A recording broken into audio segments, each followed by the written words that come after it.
Thompson. I have two children. One is a senior, one is in 8th grade. We've lived here for 10 years. Up to 2020, I would say we had a great experience with Camas schools.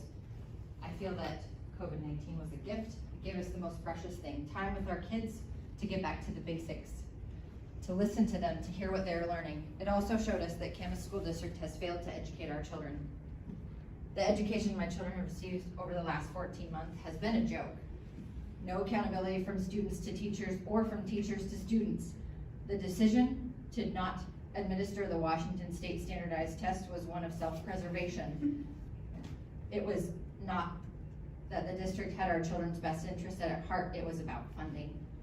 Teachers are not available during classroom hours. I'm aware of an incident that a teacher said that they were busy watching a basketball playoff game during the middle of the day and could not respond to a student until after the game. According to my 8th grader, she has spent much of her days in school watching videos in the classroom and listening to music on her phone. Kids are being punished for playing on the playground. This is not education. There are many states that have been open and successful during this whole pandemic. We are at 4 days a week, and the outlook for next year has not been changed. There are plenty of information available now that shows that children are not affected by this virus, and I am very thankful that they aren't. They are just carrying the fear that is placed on them, and in many cases, not from their own parents. My child's right to fresh air does not stop at someone else's fear.